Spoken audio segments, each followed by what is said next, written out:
অর্থাৎ জুলাই আন্দোলনের প্রথম শহীদ আবু সাঈদের যে তদন্ত প্রতিবেদন সেটা গত 24শে জুন প্রাপ্ত হয়েছে। এইখানে তদন্ত প্রতিবেদন অনুযায়ী 30 জনের বিরুদ্ধে ওনারা প্রতিবেদন দাখিল করেছেন, ডকুমেন্টস আমাদের কাছে দাখিল করেছেন।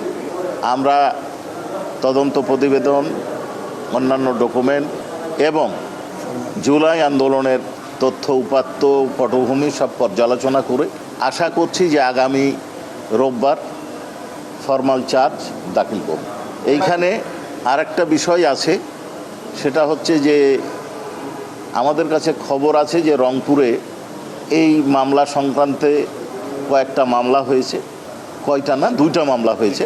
একটা আবু সাঈদ এর যারা সহযোগী আন্দোলনকারী তাদেরকে বিরুদ্ধে একটা মিথ্যা মামলা দায়ের করা হয়েছিল। পরবর্তীতে আবু সাঈদের পরিবারের পক্ষ থেকে 5ই আগস্টের পরে একটা মামলা করা হয়েছে। আমরা আমাদের ইনভেস্টিগেশন এজেন্সি সেখানে গেছেন, স্থানীয় লোকজনের সাথে কথা বলেছেন, প্রত্যক্ষদর্শী সাক্ষীদের সাথে কথা বলেছেন, সংশ্লিষ্ট যারা স্টেক হোল্ডার তাদের সাথে কথা বলেছেন এবং প্রয়োজনীয় ডকুমেন্ট, সিসিটিভি ফুটেজ, তারপরে লাইভ সম্প্রচার হয়েছিল সম্ভবত এনটিভিতে, সেটা সংগ্রহ করেছেন এবং আলামত সংগ্রহ করে সামগ্রিক দিক বিবেচনা করে এই রিপোর্টটা তৈরি করেছেন। তারপরেও আমরা এটা পর্যালোচনা করব।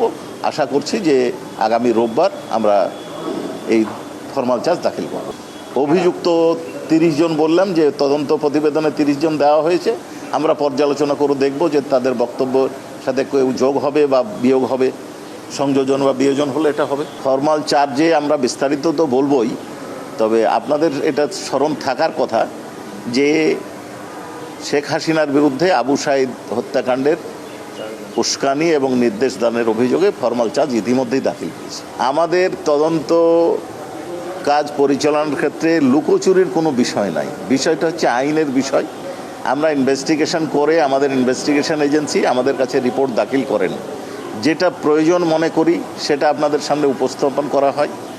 যেটা মনে হয় যে আজকে প্রয়োজন নাই, এমন সময় হয় যে ধরেন আমাদের কাছে সন্ধ্যা 5টার সময় রিপোর্ট দাখিল হলো, তখন আপনাদেরকে জানানোর সুযোগ থাকে না। আবার এমনও হয় যে ইনভেস্টিগেশন অফিসার একটা রিপোর্ট দিলেন, এই তার সাথে আমাদের কিছু প্রয়োজনীয় আলাপ থাকতে পারে, কাজের সাথে সাথেই যে আপনাদেরকে বলতে পারবো, আমরা বলতে হবে এটা বলছি না, এটা আবার নিজেরা কিছু মনে করেন না, বলতে পারবো এটা এই পরিবেশ আমাদের নাও থাকতে পারে, আমাদের এই প্রস্তুতি নাও থাকতে পারে। এই কারণে কোনোটা রিপোর্ট পাওয়ার পরের সাথে সাথেই আমরা বলি, আবার কোনোটা যদি দেরিতে আমরা মনে করি যে না এটা একটু স্ক্রুটিনি দরকার, আয়ু সাহেবের সাথে আলোচনা করা দরকার, সেক্ষেত্রে আলোচনা করতে হয় আমাদেরকে। এই কারণে দেরি হতেই পারে।